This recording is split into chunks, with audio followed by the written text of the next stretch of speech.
People think the hardest part of having an affair is the lying. It's not. The hardest part is the absolute arrogance it breeds inside of you.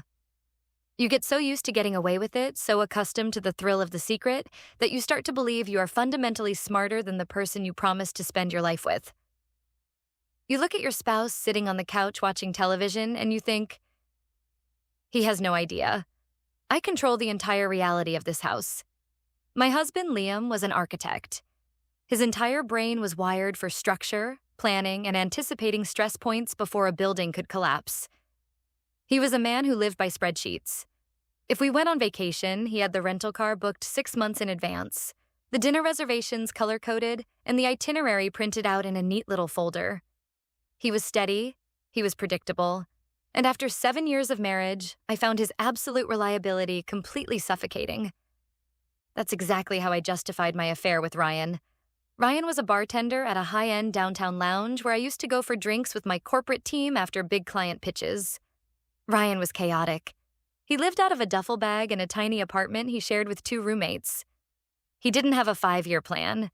He barely had a 5-day plan.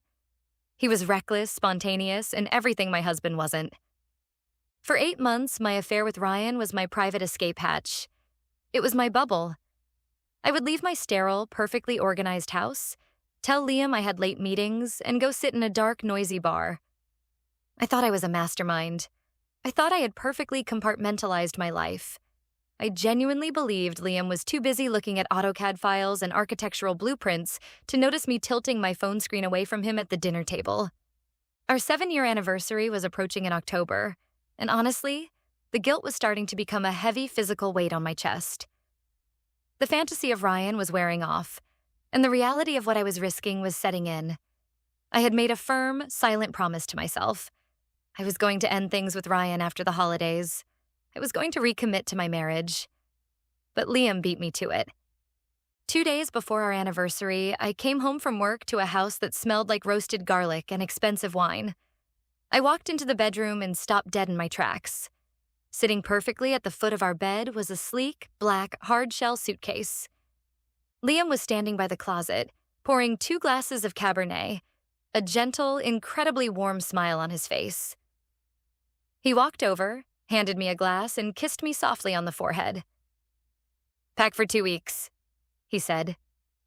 I just stared at him. "Liam, what are you talking about? I have work. We have the dog. Taken care of," he interrupted smoothly. "I called your boss on Monday. She cleared your schedule.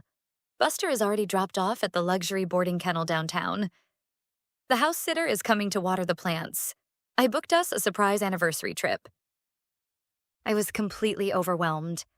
My eyes filled with tears. I felt so incredibly loved and simultaneously so deeply, violently guilty. My husband, the man I thought was too predictable to ever surprise me, had orchestrated a flawless romantic getaway. I packed my best clothes, imagining 2 weeks in Italy or Greece, actively hating myself for ever betraying him. While Liam was downstairs cleaning up the kitchen, I locked myself in the master bathroom. I pulled out my phone and quickly texted Ryan. "My husband is surprising me with a 2-week trip. Leaving tomorrow. We have to go completely no contact until I get back. I'll explain everything then." Ryan sent back a sad face emoji and typed, "I'll be waiting for you. Have a safe flight." The morning of the flight, Liam was in a fantastic mood. He was practically glowing. He woke up early, made my favorite pour-over coffee, and loaded my heavy suitcase into the trunk of his SUV.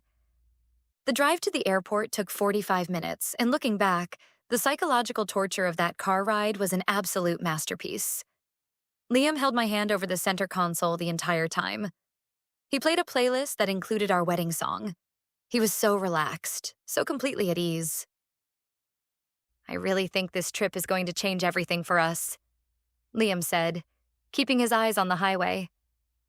"I think it's going to give us exactly the perspective we've been needing." "I know it will," I replied, squeezing his hand, completely blind to the terrifying double meaning of his words. "I love you, Liam. Thank you for doing this." "You deserve it," he said softly. "You really deserve exactly what's waiting for you." We pulled up to the international drop-off zone at Terminal 4. The sky was overcast, and the curb was bustling with travelers hauling luggage and families hugging goodbye. Liam put the SUV in park and stepped out into the crisp October air. I grabbed my purse, feeling a flutter of excitement in my stomach. I walked around to the back of the car. Liam had popped the trunk and lifted my heavy black suitcase out, setting it gently on the concrete curb. He pulled the telescopic handle up for me. I looked into the trunk. It was empty. "Aren't you getting your bags?" I asked, completely confused. "Liam, where is your suitcase?" "I didn't pack one," he said calmly. He reached into the inside pocket of his tailored jacket and pulled out a thick, heavy manila envelope. He handed it to me. "I'm not going."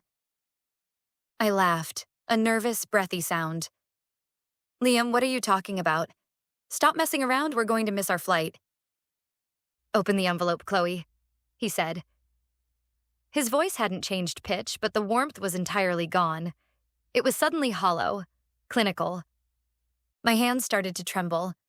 I broke the seal on the envelope and pulled out the thick cardstock itineraries. There were 2 first-class boarding passes.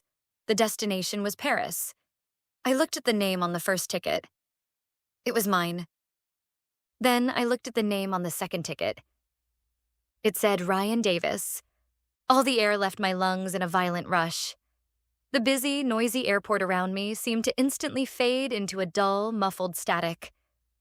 I felt the blood drain from my face, my heart hammering against my ribs so hard I thought it might crack them. I looked up at my husband. I expected him to be screaming.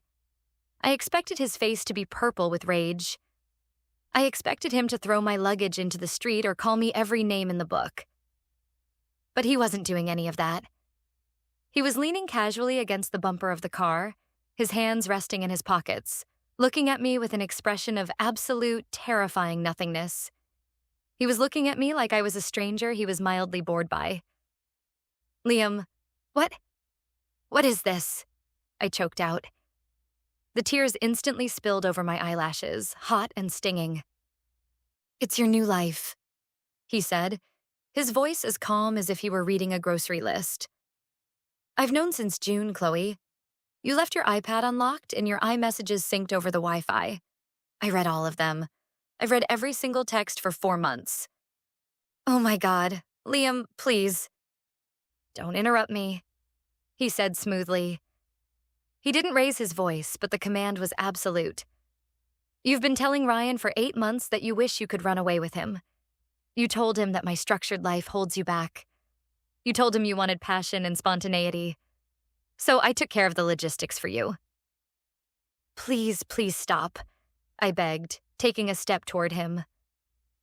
I reached out to grab his arm, but he took a very deliberate, measured step backward, avoiding my touch like I was diseased. It meant nothing. It was a stupid fantasy. "I love you, Liam. I was going to end it." "I don't care what you were going to do," Liam said, a tiny, chilling smile touching the corner of his mouth. "The house is being listed with a realtor on Monday. I've already moved the rest of your clothes and your personal items into a climate-controlled storage unit. The keys and the unit number are in that envelope. I've drained our joint checking account of exactly my half, and I've changed the direct deposit for my salary. My lawyer will email yours on Monday morning." "You can't do this." I was openly sobbing now, my chest heaving. People on the sidewalk were turning to stare at the crying woman in the designer coat. "You can't just abandon me here." "I'm not abandoning you," Liam said reasonably. "Ryan is waiting for you at the gate. I went to his bar on Tuesday afternoon. I sat at his counter, I bought him a drink, and then I bought him a one-way ticket to France. I told him that if he really loved you, if he was the spontaneous romantic you thought he was, he'd take you to Paris today. He was very excited to win." Liam opened his car door and slid into the driver's seat. He rolled down the window and looked at me one last time. The architect had found the flaw in the foundation, and he had simply demolished the building. "Have a great life in Paris, Chloe," he said. He rolled the window up. He put the car in drive, checked his blind spot, and merged seamlessly into the heavy airport traffic. He didn't even look in the rearview mirror. I stood alone on the concrete curb for 20 minutes. My legs were shaking so violently I had to sit on my suitcase. The envelope in my hand felt like it weighed 100 pounds. Liam hadn't just caught me. He had orchestrated my perfect nightmare. By throwing me directly into my fantasy, he forced me to realize it wasn't a fantasy at all. It was a downgrade. I wiped my face, took a shaky breath, and dragged my suitcase through the automatic sliding doors. I went through TSA in a total daze. I walked down the long, brightly lit terminal toward Gate 42. As I approached the seating area, I saw him. Ryan. He was wearing an oversized hoodie, holding a cheap neck pillow and a plastic duty-free bag. When he saw me, his face lit up with this goofy, arrogant grin. He actually thought he had won. He walked over, tried to kiss me, and started rambling about how crazy it was that my husband just handed me over, and how wild Paris was going to be. I looked at Ryan, really looked at him, and I felt entirely sick to my stomach. Without the thrill of sneaking around, without the backdrop of my safe, comfortable marriage to contrast him against, Ryan was just a disorganized, immature bartender. And I was about to board a 9-hour flight sitting next to him, with nowhere to live, no husband, and absolutely nothing left of the life I had so arrogantly thrown away.